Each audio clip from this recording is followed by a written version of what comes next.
Congolais peuvent fabriquer ce genre de machine. Il n'y a pas un peuple qui soit plus intelligent qu'un autre. Pendant longtemps, on a pensé que l'Afrique devait attendre les autres pour avancer. Mais aujourd'hui, une nouvelle génération d'innovateurs prouve le contraire. Ici au Congo, un entrepreneur visionnaire a décidé de créer ce que beaucoup pensaient impossible. Un véhicule conçu et fabriqué chez nous, par nous, pour nous. Ce n'est pas juste un véhicule, c'est un symbole d'espoir, de fierté et de renaissance africaine. Dans cette vidéo, il nous explique tout.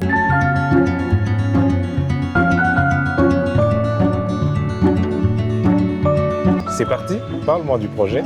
Alors le projet, c'est une très longue histoire qui a commencé, alors j'allais dire en 2023, mais en fait c'est bien avant ça. On va dire à partir de 2021. En fait, j'ai pas commencé directement avec le camion. Le camion, c'est le troisième projet que j'ai fait ici au Congo. Toujours avec, on va dire, plus ou moins la même équipe. En tout cas, Alliance qui est là est présent depuis le départ. Depuis 2021, le premier projet. Et puis, il y a Emmanuel qui nous a rejoint l'année dernière. Voilà. Et donc, initialement, moi, j'avais commencé par faire une scierie ici. Puis de la scierie, on a fait également une pondeuse à briques. Ok. Et ensuite, on s'est lancé dans le camion. Ok. Alors, tous ces projets-là, en fait, sont nés d'un besoin. Comme souvent, les projets naissent. C'est-à-dire qu'initialement, quand j'ai commencé la scierie, en fait, je voulais me lancer dans l'exploitation de bois. Ok. Et en fait, les scieries ici coûtent extrêmement cher. Je crois que le prix d'entrée à l'époque, en 2021, c'était aux alentours de 18 000 $. Ok. Et pour moi, il était hors de question de sortir Ouais, 18 je 000 comprends. Ouais. pour acquérir une scierie.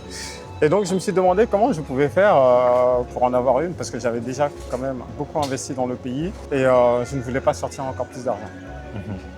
Et donc je me suis dit, je me suis demandé si je ne pouvais pas trouver des solutions intermédiaires pour pouvoir et faire l'exploitation de bois comme il se fallait.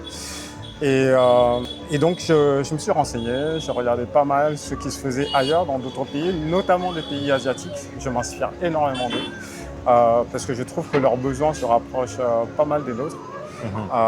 Et du coup, j'ai trouvé pas mal de tutoriels sur comment fabriquer, après des mois et des mois de recherche, mais j'ai trouvé quand même des tutoriels sur comment fabriquer une scierie.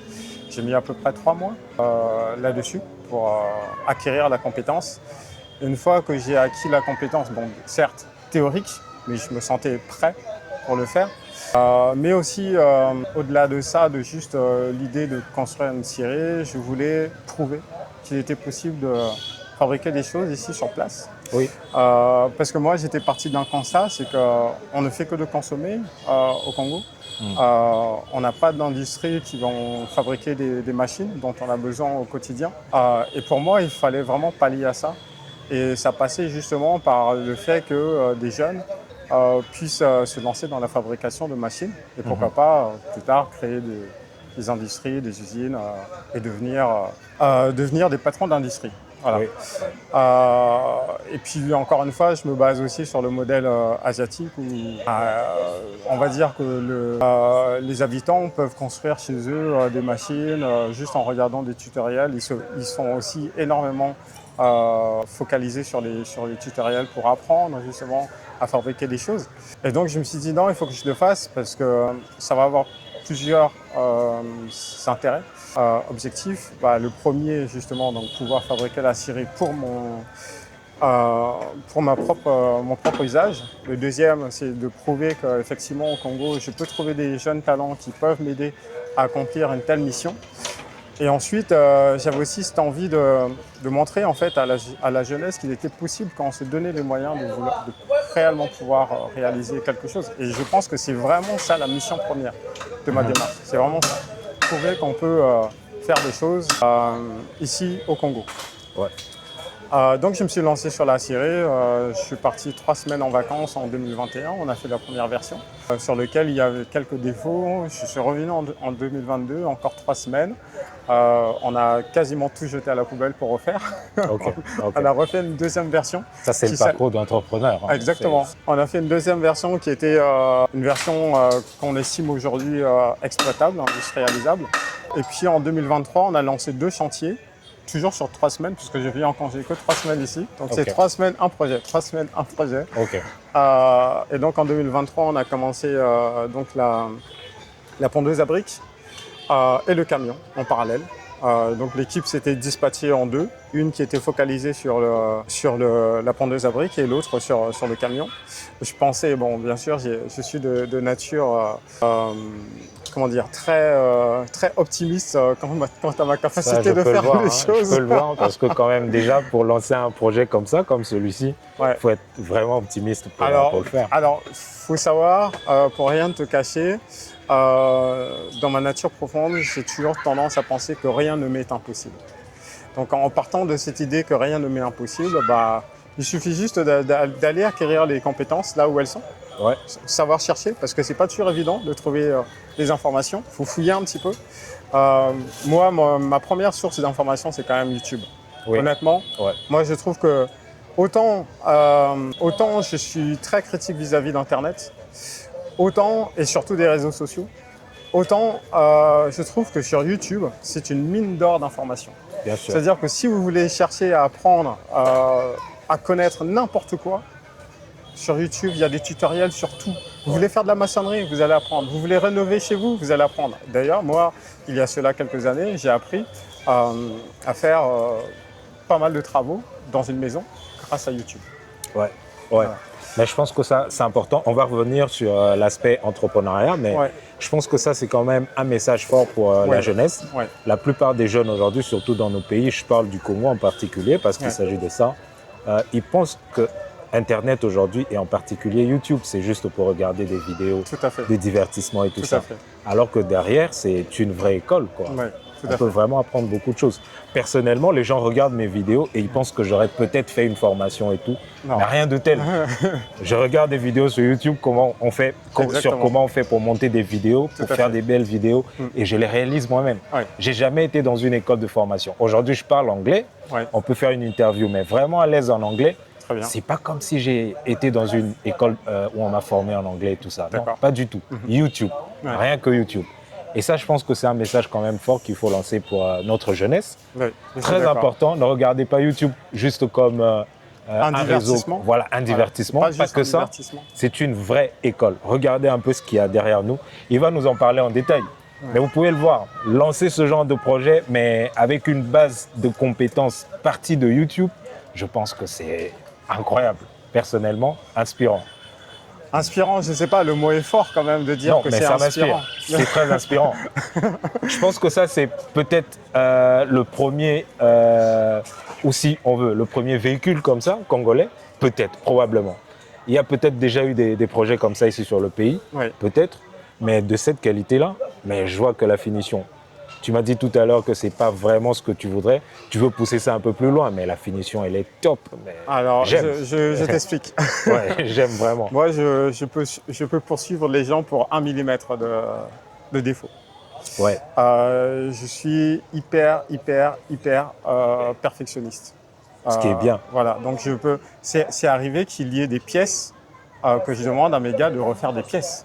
Juste parce que ça ne me plaisait pas, ou parce que le résultat, ils pourront te le dire. Ça m'arrive vraiment de refaire des pièces. Donc je préfère démonter et refaire que plutôt laisser un travail qui ne me satisfait pas. Pas complètement fini. Voilà. Donc oui, là aujourd'hui, effectivement, quand on regarde à l'œil nul comme ça, dans un premier regard assez rapide, on a l'impression que c'est un produit très bien fini. Pour moi, il n'est pas très bien fini. Si ça ne tenait qu'à moi, j'aurais passé des heures et des heures à penser, à faire en sorte qu'il n'y ait même pas une seule aspérité. Mais bon, ça c'est... Non, mais ce que je veux dire quand même, j'ai déjà vu un projet comme ça de véhicule ici au pays. Mais c'était vraiment loin d'être ça. Ça, j'ai l'impression que c'est... c'était l'idée. Comme si c'était une machine venue de Chine déjà. Effectivement. Alors, tu vois, la problématique, elle est là, c'est que Alliance témoignera tout à l'heure. Quand on a fait la Syrie, moi j'étais rentré en France, parce que j'habite en France, et Alliance me dit qu'il y a des gens qui étaient venus voir cette Syrie et qui ne croyaient pas que ça venait de France. Enfin, non, que ça avait été fabriqué ici, pardon. Ouais, complètement fabriqué ici. Et les gens pensaient que ça venait de Chine. Et moi, j'ai envie justement que, quelque part, on soit décomplexé par rapport à ça. Des Congolais peuvent fabriquer ce genre de machine. Ouais. Il n'y a pas de raison. On est tous faits de la même manière, on a tous la même intelligence. Il n'y a pas un peuple qui soit plus intelligent qu'un autre. Voilà. C'est juste se donner les moyens, être concentré sur ce qu'on fait. Pas trop de divertissement. Les divertissements, c'est bien, parce que de temps en temps, on a aussi besoin de proposer l'esprit. Mais se focaliser sur le travail. Et c'est comme ça que les Asiatiques, ils avancent. Ils sont focalisés sur le travail. Et ça, c'est important. C'est important. Si on veut faire avancer le pays, il ne faut pas attendre qu'un tiers nous vienne en aide. C'est d'abord nous-mêmes qui devons prendre en main notre avenir. Et pas attendre forcément des choses venues d'ailleurs ou de je ne sais pas quoi. On est maître de notre destin. Alors, prenons notre destin en main et agissons. Agissons. Très important.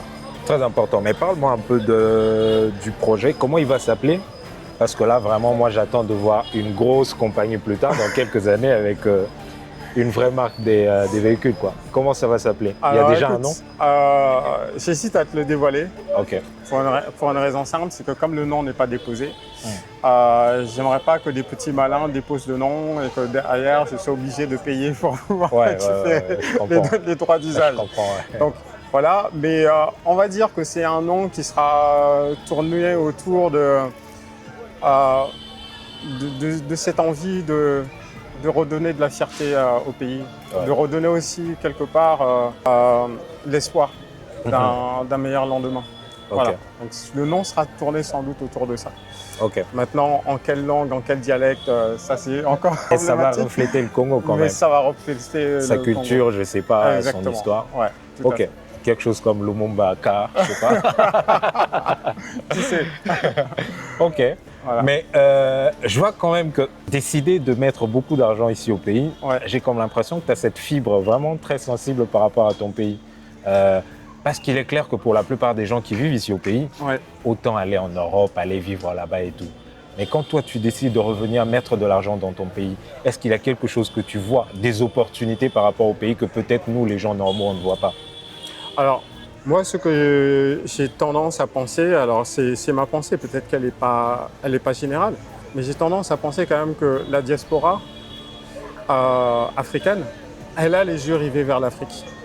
C'est-à-dire qu'elle aimerait pouvoir venir ici en Afrique faire du business, lancer des activités. Elle aimerait vraiment.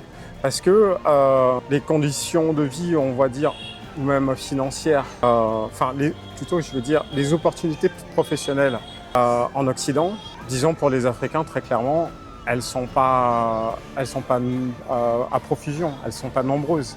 Donc la réussite réellement, on s'imagine que c'est plutôt ici qu'on peut réussir professionnellement. Mais après, il y a eu tellement de mésaventures pour certains qui ont tenté l'aventure que beaucoup y ont renoncé. Voilà. Et moi, depuis très petit, j'ai toujours pensé que je pouvais avoir moi aussi mon petit rôle pour aider mon pays de naissance. Même si j'ai vécu la majeure partie de ma vie en Europe, mais j'avais toujours cette envie de faire des choses qui ont du sens. Qui ont du sens pas seulement pour moi, mais pour les autres. Quand je viens pour lancer une activité, c'est pas juste dans l'idée de m'enrichir. C'est dans l'idée déjà de créer des emplois. Parce que quand tu emploies quelqu'un, c'est pas juste lui que tu aides, c'est potentiellement sa famille qui est derrière aussi. Bien sûr. Donc c'est autant de personnes, quand tu emploies une personne, c'est peut-être 5, 6, 10 personnes derrière en fait qui bénéficient quelque part de ce travail. Donc moi, c'est ça que je vois, mais j'aimerais même aller bien plus loin que ça, mais je ne sais pas si je vais forcément en parler là. Mais c'est vraiment ça.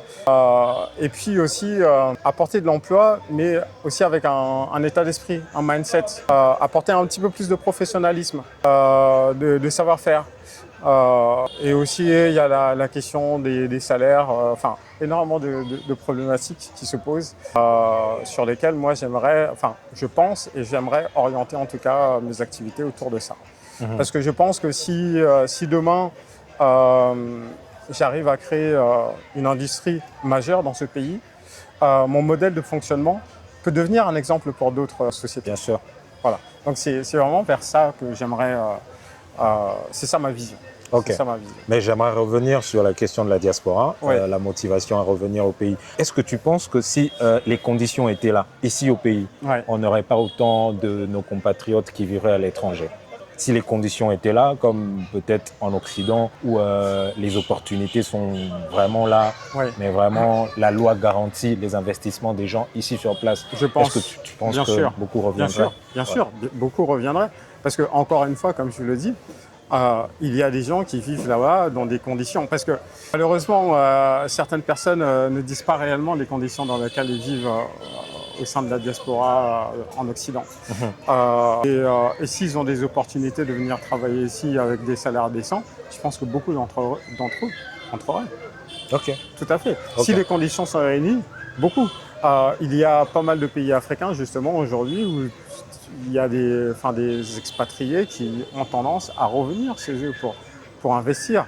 Je ne cite que le Sénégal. Au Sénégal, il y a de plus en plus de jeunes qui sont partis se former à l'étranger, qui ont travaillé à l'étranger, notamment dans des secteurs comme l'ingénierie, et qui aujourd'hui rêvent de pouvoir rentrer au Revenir pays. Voilà, donc si les conditions sont là et permettent aux gens de la diaspora congolaise de pouvoir revenir. Des Asiatiques, Ouais. et c'est très vrai. Ouais.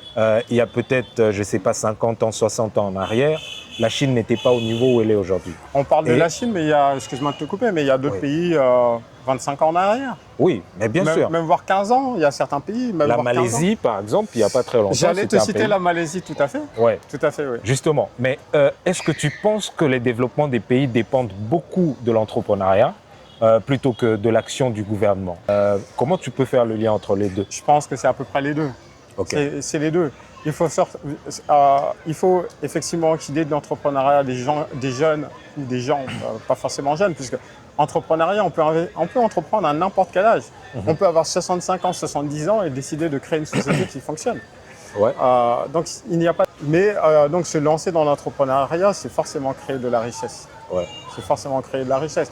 Et il ne faut pas qu'on tombe dans ce travers à penser que si on entreprend et qu'on ne réussit pas, c'est de l'échec. Non, ce n'est pas un échec. C'est de l'apprentissage, en Ouais. fait. Et moi, justement, j'ai tendance à valoriser les gens qui ont essayé. Pour moi, c'est plus important que d'essayer que les gens qui vivent de regrets, qui nourrissent les regrets. Je suis d'accord. Voilà. Et donc, effectivement, entreprendre, c'est une bonne chose, mais il faut aussi que derrière, administrativement, ou même au niveau des impôts, que l'État fasse en sorte que les sociétés qui se lancent puissent facilement le faire. Des incitations, quoi. Des incitations. Exactement. Et ça, je pense que ça serait bénéfique. Effectivement. Ça peut être par exemple pour les sociétés qui se lancent pendant 1 ou 2 années, qu'elles soient exemptées d'imposition. Ouais. Ça pourrait être une idée. Certains pays asiatiques l'ont mise en place et je trouve que c'est une formidable idée.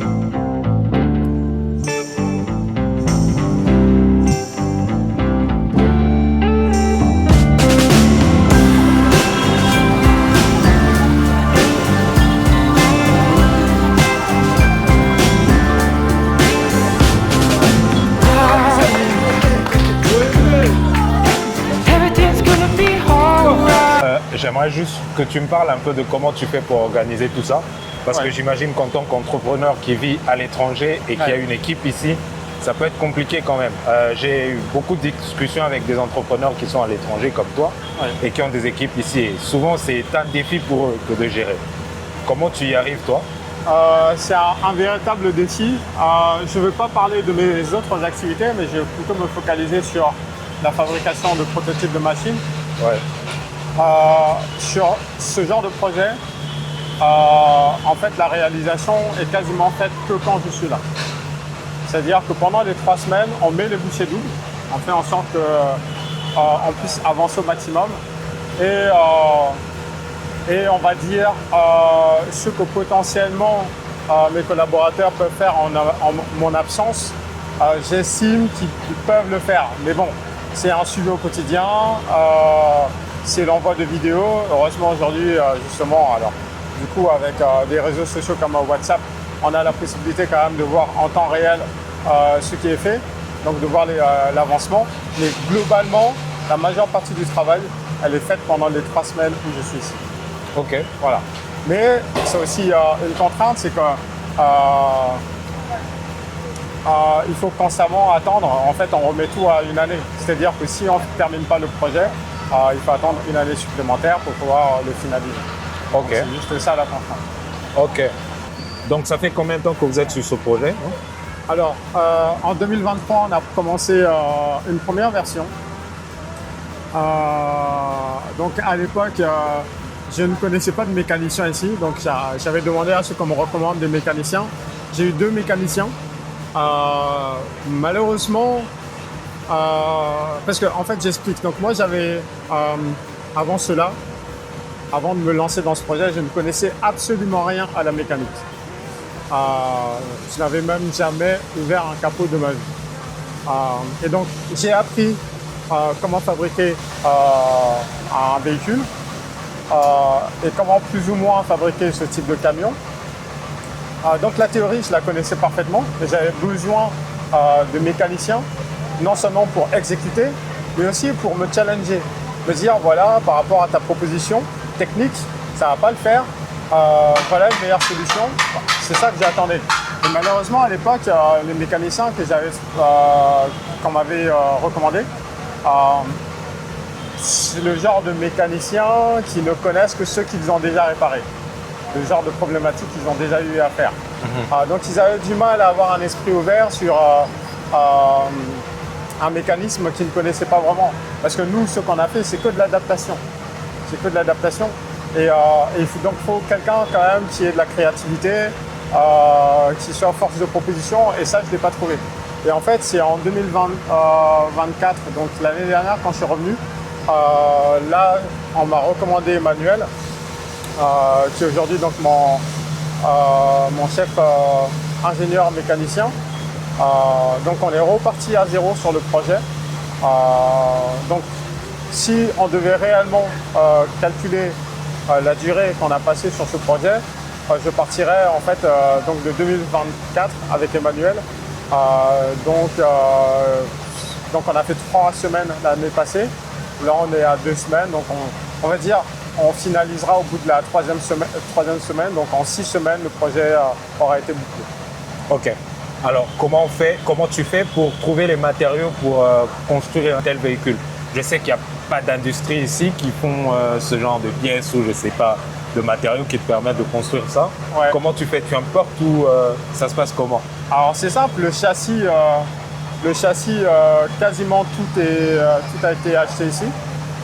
Que ce soit les tubes métalliques, tout a été acheté ici, sauf certains tubes d'épaisseur un peu plus importante parce que je pensais, à tort peut-être, que je ne trouverais pas de tubes d'épaisseur de 3 mm d'épaisseur ou 4 mm d'épaisseur parce que je voulais quelque chose d'extrêmement robuste.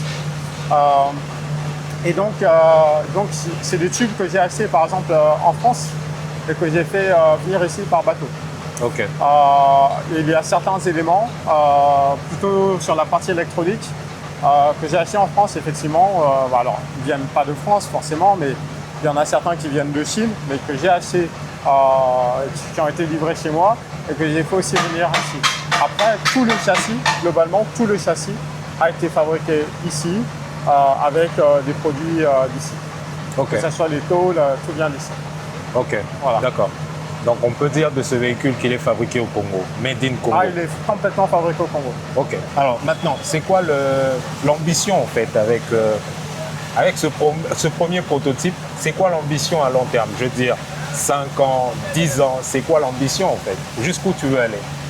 L'ambition, c'est de pouvoir monter une usine de fabrication de ce type de véhicule avec des déclinaisons, parce qu'on ne va pas forcément proposer que celui-là. On va proposer d'autres formats, des formats un peu plus grands, justement parce que là on est sur un camion qui fait un peu moins de 5 mètres de longueur, Donc on va proposer un format un peu plus long, plus puissant également. On va proposer également sans doute des bus. On partira sur la fabrication de bus d'une vingtaine de places à peu près. Notamment sur... donc j'ai parlé des bus et des tracteurs. Donc c'est différents secteurs. Alors oui, ce que je n'ai pas précisé, c'est qu'avant de fabriquer le camion, la première chose que je voulais fabriquer, c'était un tracteur. Parce que j'avais acquis une ferme et ici, le prix d'achat d'un tracteur est très très élevé. Très élevé. Et donc, je me suis demandé comment je pouvais faire pour pouvoir exploiter ma ferme.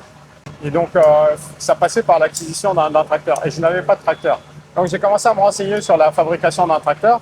De la fabrication d'un tracteur est venu, je me suis dit, finalement, est-ce que c'est pas mieux de fabriquer d'abord un camion? Parce que j'avais aussi l'envie de challenger les TVC. Parce que moi, je trouvais qu'en termes de qualité, les Congolais se faisaient un peu avoir. S'ils achètent un produit qui, pour moi, est de très, très, très, très basse qualité.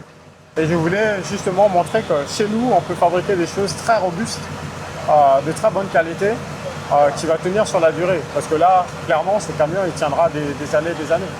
Ok, bien sûr. Voilà. Mais sinon, quels sont les défis que tu rencontres dans ce projet? Les défis, je pense que les défis, alors moi j'ai constitué mon équipe, donc globalement je travaille avec les mêmes depuis maintenant quelques années. Donc on va dire que de ce côté-là, j'ai pas trop de soucis. Même si là, dernièrement, on a fait appel à une société externe. En termes de rigueur, c'est pas ma rigueur. Je me suis absenté d'ailleurs pendant quelques jours. Et quand je suis revenu, le travail qui était fait ne correspondait pas du tout à ce que j'attendais. En 2 jours de travail, moi, j'estimais que moi seul, j'étais en mesure de faire ce qu'ils ont fait à 3 en 30 minutes. Donc, je n'ai pas constaté d'évolution. Et effectivement, ça, c'est la problématique. Après, il y a toujours les retards. Moi, j'aime bien la ponctualité. Ouais. Quand je donne une heure d'arrivée, que la personne arrive exactement à l'heure que je demande. Bien évidemment, on peut comprendre que de temps en temps, qu'il y ait des petits tracas, des petits empêchements. Mais la moindre des choses, c'est par exemple d'appeler, de dire voilà, j'ai un petit souci. Je vais arriver avec autant d'heures ou de minutes de retard. C'est la moindre des choses. Après, en termes de tracasserie, à part technique, parce qu'on a quand même eu par rapport à la théorie, on a quand même rencontré quelques barrières qu'on a dû régler. Mais en dehors de ça, non, j'ai pas vraiment de... Là, aujourd'hui, c'est plutôt sur la deuxième partie, mais on en parlera plus tard. Ok. Mais je suis curieux par rapport à ton investissement. Ouais. Est-ce que c'est un investissement sur lequel tu te lances seul ou bien tu as des partenaires avec lesquels vous financez ce projet-là? Non, l'ensemble de mes projets, c'est de mon argent propre. Ok. D'accord, super. Donc pour l'instant, s'il y a des gens qui sont intéressés à marcher avec toi dans ce projet-là, tu n'es pas ouvert à ouvrir ton capital. Tu viens de lancer la deuxième partie. Ok. C'est exactement ça. Donc super. La deuxième partie, oui, effectivement, c'est la recherche de partenaires qui veulent justement avancer sur le projet, qui croient en nous, qui croient à un Congo qui avance. Parce que moi, je pense honnêtement qu'avec des forces vives, avec des gens qui sont motivés, en 10-15 ans, le Congo peut aller très loin. Bien sûr. Aller très très loin. C'est vraiment une question de volonté, je pense. De volonté et de détermination. Et donc oui, aujourd'hui, je suis à la recherche de business partenaires qui vont nous permettre d'aller beaucoup plus loin et beaucoup plus vite. Ok, d'accord. Mais dans le cas, je sais qu'il y a beaucoup de gens qui regardent cette vidéo. Oui. Maintenant, pour des personnes qui seraient intéressées à marcher avec toi, comment ils font pour te contacter? Alors, on verra ensemble.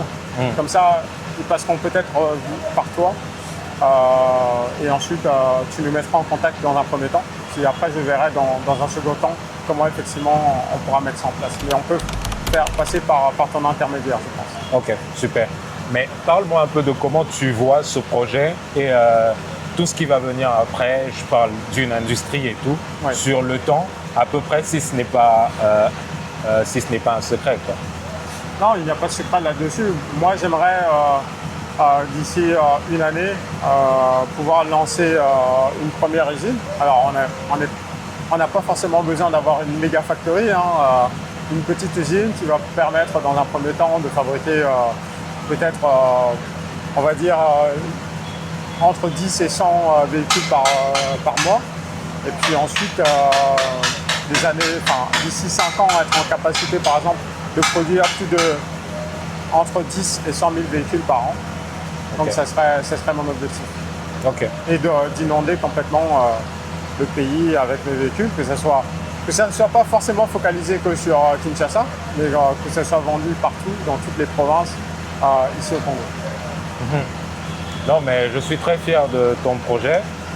Je sais que parfois, pour qu'il y ait un vrai changement dans un pays, dans une population, ça ne tient qu'à une personne qui a une vision et qui draine les autres avec lui. Qui embarque tout le monde avec lui. Mais ça, vraiment, c'est le genre de choses dont on a besoin. On n'a pas souvent vu ça dans ce pays. Des personnes congolaises avec autant d'ambition, avec une vision aussi claire. Et là, devant moi, j'ai un vrai produit qui est... Tu dis que c'est peut-être pas prêt, mais pour moi, c'est prêt. J'ai l'impression que c'est un produit très abouti. C'est-à-dire que si tu ne le dis pas à quelqu'un, il va penser que c'est un produit qui vient, comme je viens de le dire, qui vient de la Chine, qu'on a acheté de la Chine et tout ça. C'est très abouti pour moi. Donc vraiment qu'on ait des Congolais, un Congolais jeune comme toi qui pense à un tel projet. Pas si jeune, hein. T'es jeune.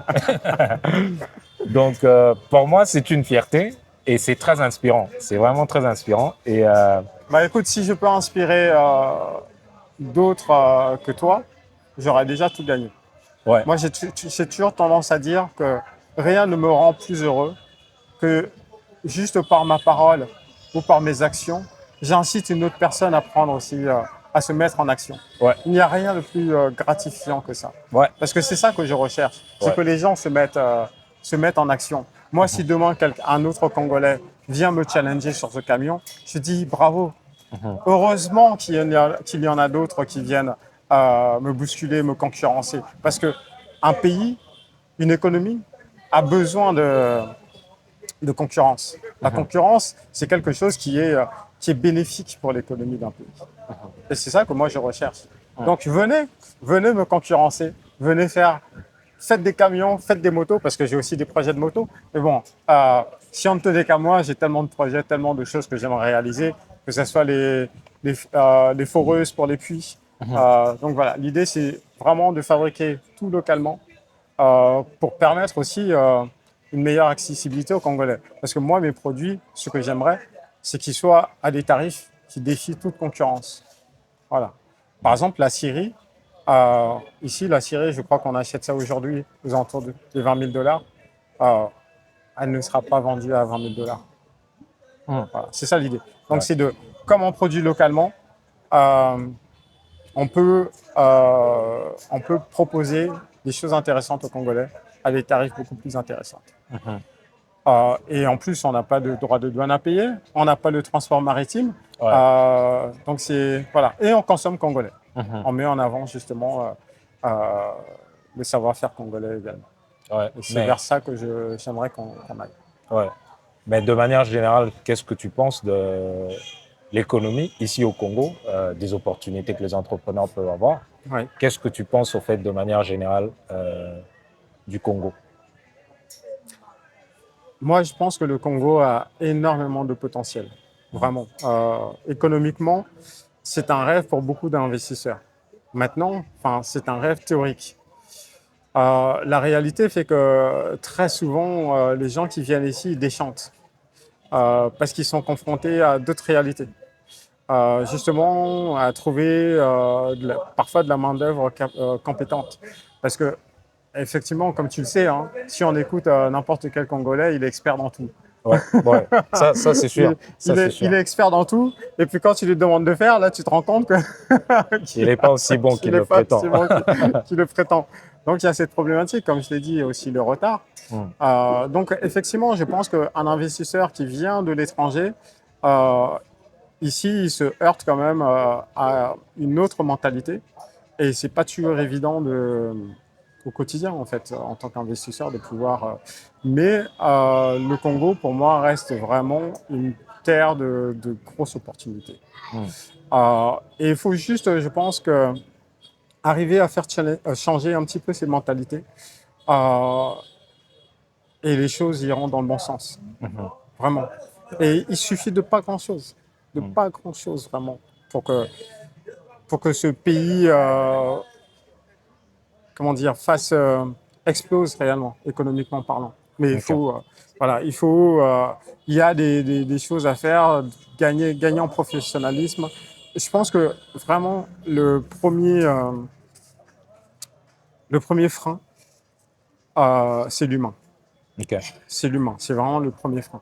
Si on arrive à résoudre ça, ça va débloquer beaucoup de choses derrière. Ok. Mais comment, s'il y a une proposition que tu peux faire par rapport à ça, qu'est-ce que tu penses que ça peut être fait aujourd'hui pour améliorer ça? Est-ce qu'il faut peut-être repenser notre système d'éducation ou, je ne sais pas, plus des formations? Je ne sais pas. Comment tu peux faire une proposition par rapport à ça? C'est compliqué, effectivement, aujourd'hui, de faire une proposition. En fait, je ne pense pas que ça soit forcément une histoire de... Alors, quand tu parles d'éducation, tu parles d'éducation parentale, tu parles d'éducation à l'école, de quel type d'éducation tu parles? Éducation professionnelle. Éducation professionnelle. Oui, alors, moi, je pense que on est aussi... Enfin, le professionnalisme des Congolais est aussi lié au fait que beaucoup d'entre eux ont passé plus de temps au chômage qu'au travail. Et donc, forcément, je pense que quand tu ne travailles plus, tu perds quelque part un peu ces talents, cette motivation, cet esprit du travail, du professionnalisme. Et il y a aussi l'exigence. Mais ça, pour moi, malheureusement, ce ne sont pas des choses qu'on apprend. C'est des choses qu'on... Je sais pas. Honnêtement, ta question est très compliquée. Ouais, ça ne s'apprend pas à l'école traditionnellement, mais peut-être à l'expérience, parce qu'on est au contact de la pratique d'une certaine compétence, et là on découvre qu'on devrait se tenir d'une certaine manière et tout ça. Oui, tout à fait. Après, moi, au quotidien, avec mes gars, je ne cesse d'essayer de leur donner justement les armes pour qu'ils s'améliorent au quotidien. Et surtout, il y a une phrase que je ne cesse de répéter tous les jours quand je suis ici au Congo. Je ne cesse de dire que le diable se cache dans les détails. Ouais. Cette phrase paraît banale, mais elle a toute son importance. Et à partir du moment où les gens comprennent ça, comprennent cette phrase, ils ont tout compris. Ouais. Parce qu'en réalité, quand deux personnes lancent un commerce ou lancent une activité, ce qui va faire toute la différence, c'est celui qui va travailler sur les détails.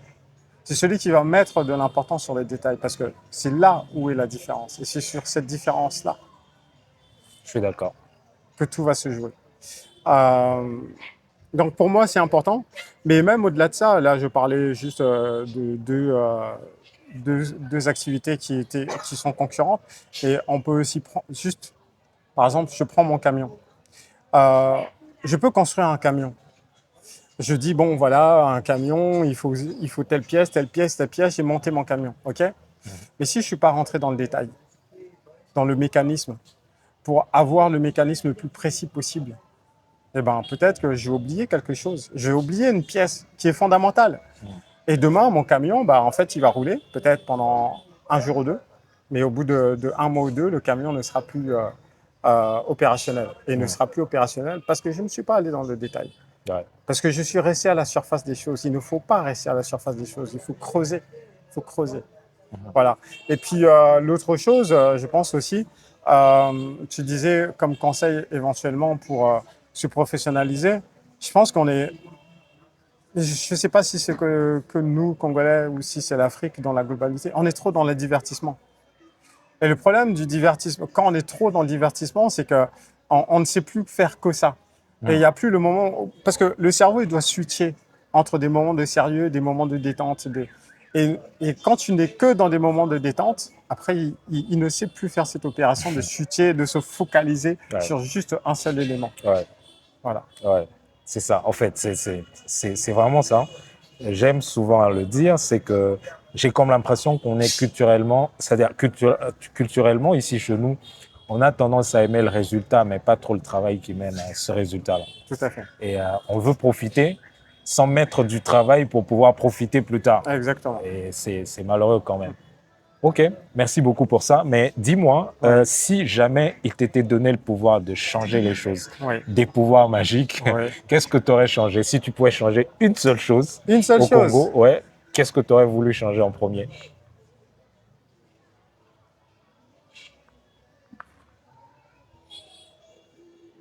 C'est plutôt mon souhait. Ok. C'est pas qu'est-ce que je voudrais changer, c'est mon souhait pour les Congolais. Moi, j'aimerais que mon peuple se réveille. Vraiment, qu'il se réveille. Parce que aujourd'hui, globalement, je parle pas que du Congo, je parle de l'Afrique dans sa globalité. Alors, il y a des pays africains qui aujourd'hui commencent à avancer et avancent dans le bon sens. Mais quand on regarde par rapport aux pays occidentaux, on a énormément de retard technologiquement parlant. Et on ne peut pas se cacher en disant juste oui, mais eux, c'est, enfin, en gros, la technologie ne fait pas tout. Non, c'est faux. Aujourd'hui, dans le monde dans lequel on est, la technologie fait tout. Exactement. Et si on ne fait pas en sorte de pouvoir rattraper notre retard, ou du moins limiter le retard qu'on a, je ne sais pas vers quel avenir on tend. Donc c'est maintenant qu'il faut agir. Et j'ai vraiment envie qu'il y ait un réveil des consciences, que les gens se mettent en action. S'ils ne se demandent pas qu'est-ce que l'État peut faire pour moi, qu'est-ce que Dieu peut faire pour moi, mais plutôt qu'ils se lèvent un matin en se disant qu'est-ce que moi je peux faire pour moi. C'est déjà ça la première chose. Et moi j'ai tendance à dire mais est-ce que Dieu aime les paresseux?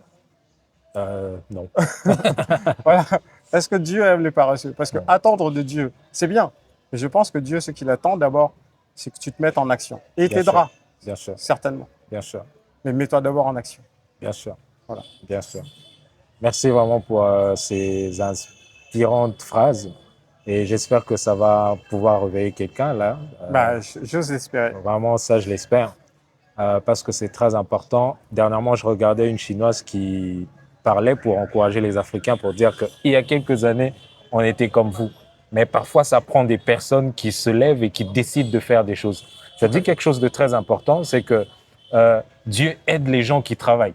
Souvent, des opportunités, on les découvre quand on est dans un processus pour atteindre un objectif. Tout à fait. C'est là qu'on voit d'autres opportunités. Ouais. Une opportunité peut venir à nous, mais si on ne fait pas déjà quelque chose pour pouvoir la saisir, ça va nous passer comme ça et on ne va pas en profiter. Exactement. Donc vraiment, merci pour cette conversation.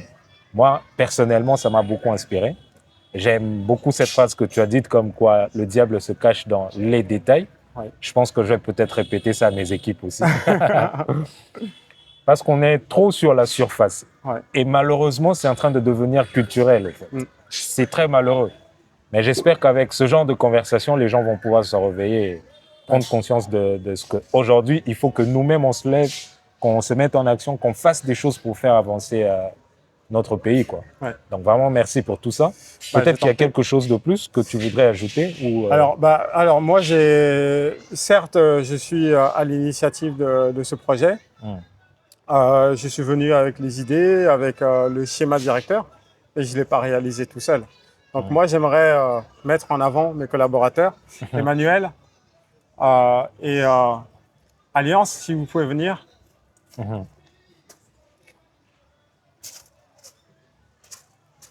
Alors, très rapidement, eux, apparemment, ce sont des hommes derrière cette réalisation. Tout à fait. Ouais. Donc, ici, nous avons Alliance, qui est le maître ajusteur. C'est comme ça que tu te définis ou présente-toi plutôt, au lieu que moi je prenne la parole.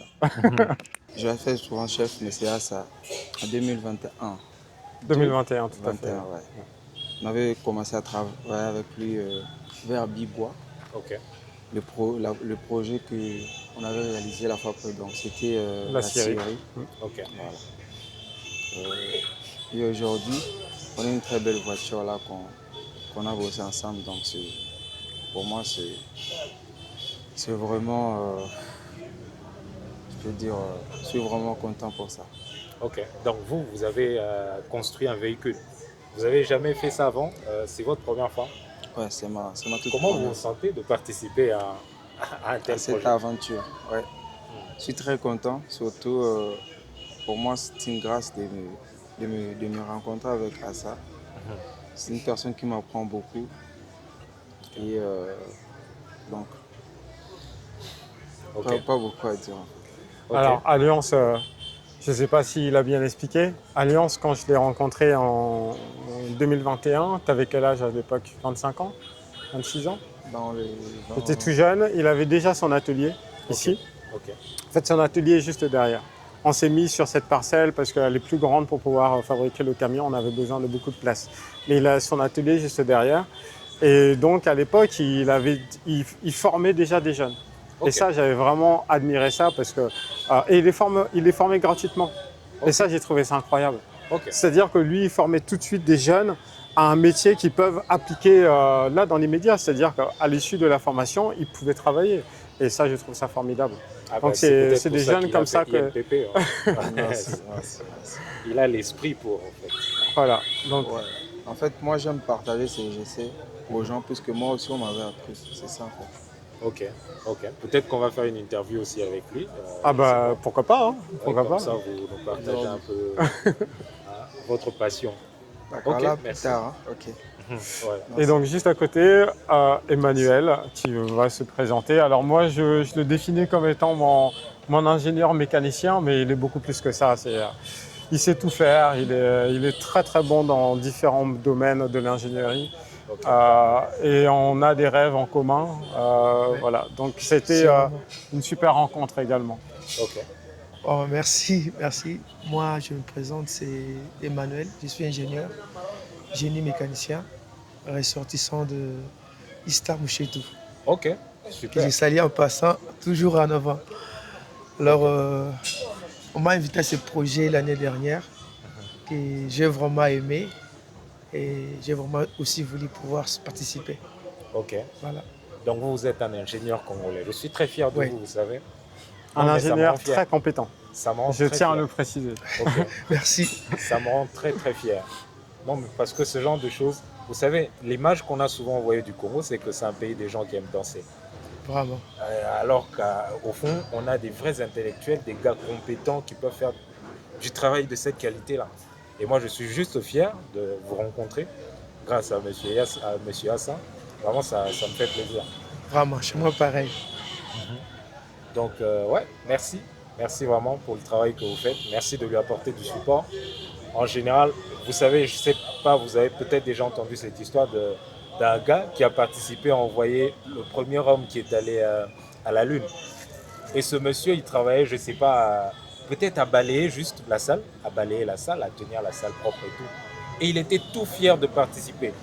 Lui, son travail, c'était juste de balayer. Mais le jour où on lui a posé la question pourquoi il était aussi motivé, et sa réponse est vraiment, voilà, il dit, je suis juste fier De faire partie de ce qui de s'est faire fait. partie de ceux qui ont envoyé le premier homme sur la Lune. Et donc vous, que de participer à son projet, mais voilà, je suis très fier de vous. Bah, alors justement, je vais rebondir sur ce que tu viens de dire. Ouais. Parce que un jour, j'ai dit à Emmanuel, je suis désolé Emmanuel, aujourd'hui je ne peux pas te payer à la rémunération qui convient. Mais je n'oublierai pas ce que tu as fait. Et il m'a répondu, chef, c'est pas grave. Moi, je suis là avant tout pour le projet parce que j'ai envie d'être dans ce projet. J'ai envie de faire partir de cette aventure. Et ça, c'est hyper touchant. Enfin, voilà, c'est quelque chose qui est important. Et Alliance, c'est pareil. Alliance me dit aussi souvent pareil. Le plus important, c'est le projet et qu'on avance. Et donc ça, j'ai vraiment trouvé deux personnes de qualité. En tout cas, merci. Voilà. Et je tenais à les mettre en avant. Merci. Merci. Merci. Merci. Non, très impressionné. Alors, j'espère vraiment que cette vidéo va être vue par le maximum de personnes possible. Parce que là, la conversation qu'on vient d'avoir, c'est juste très inspirant pour moi. Et j'espère que ça le sera pour la plupart des Congolais. Et surtout, le message que tu as porté là, pour réveiller les Congolais, c'est important. On a besoin de ça, on a besoin de ça. Moi, je crois dans ce pays et c'est pour ça que je fais ce genre de vidéo. C'est parce que je voulais rencontrer des gens comme toi qui passent ce genre de message à tous les Congolais. Je veux sensibiliser en fait, parce que je pense que nous sommes capables de le faire. Si les Chinois l'ont fait, nous pouvons le faire. Oui, effectivement, il faut des gens, des gens comme toi qui véhiculent ce genre de message également, ou qui sont des relais justement pour véhiculer ce genre de message. C'est très important. Et encore une fois, mettons-nous au travail. Mettons-nous au travail. On est jeunes, on a tout plein de ressources. On peut faire des choses dans notre pays. Ouais. On vient de le prouver. Ce qu'on a fait, c'est pas... Il y a des gens qui utilisent le terme de génie. Il n'y a pas de génie là-dedans. Il n'y a pas de génie. C'est juste du travail. Voilà. Et on n'a pas touché à des médicaments ou à des gris-gris, ou je ne sais pas comment on dit ici. Ouais. Non, on n'a rien fait de tout ça. Ouais. On a juste travaillé. On a juste travaillé dur. Et si vous travaillez dur, vous allez y arriver. Oui, bien sûr. Si vous travaillez dur, vous allez y arriver. Retenez bien ça et on se voit au prochain numéro.